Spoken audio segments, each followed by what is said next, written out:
So last week I was sitting in a hotel bar and there was this young couple sitting at a table. But while she was trying to catch his attention by touching him and talking to him, he was deep into a game of Clash of Clans. It looked like he didn't even care if his girlfriend was there or not. And I'm just sitting there thinking to my very single self, why the hell are we choosing screens over real life and love?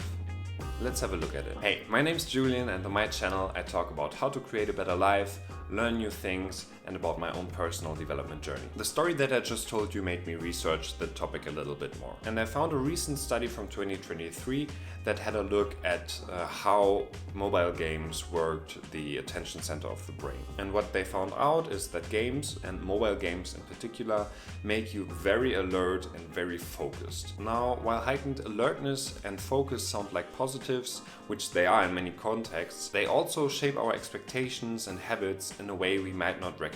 Especially for the gaming companies, the heightened focus and attention, or maybe even addiction, is of course very good because it directly translates to screen time, which leads to more revenue for them. But let's think about what happens once we step away from the phone. When we regularly train our brains to expect high stimulation and high rewards and fast rewards, real life can seem a little bit dull in comparison. Take our friend from the bar story. His brain has probably been conditioned to crave that kind of excitement that he gets from playing Clash of Clans. And in comparison to all the bright colors, the sound effects, the leveling up and all the other gaming mechanics, a quiet evening with his girlfriend probably seems quite boring. It's not just a habit. That dopamine hit is a brain craving, just like a monkey hitting the dopamine button. This brings us to a critical question.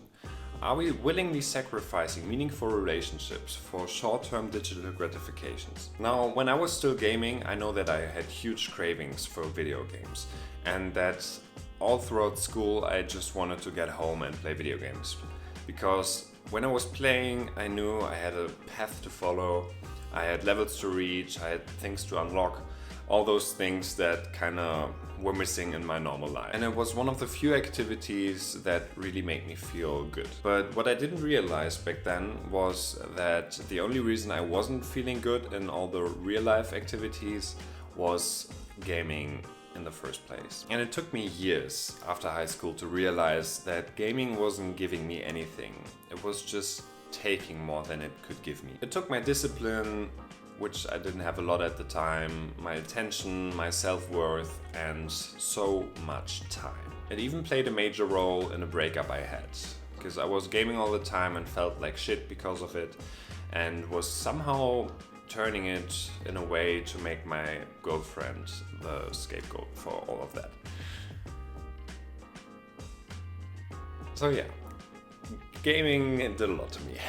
So if you're gaming and you really love your life, like truly and deeply, then don't listen to what I'm saying now. But for everyone else, I know that a bunch of other people have said it already, especially on the internet, stop playing video games. If you're playing for hours every day like I was a few years ago and you feel like shit, then definitely try to change something. If you don't want to quit video games, then at least for the sake of your relationship, don't do it on couples night when you're out for some drinks or eating or in any of those situations. Try to do it on your own time, or if your partner is in the same room and you just do your own things, that's fine, I guess, but definitely think about your gaming habits and if they're maybe bad for your overall mental health and your relationship. And definitely if gaming from either side is perceived as an issue, then talk about it. When I was still in that relationship, I just wish that someone had told me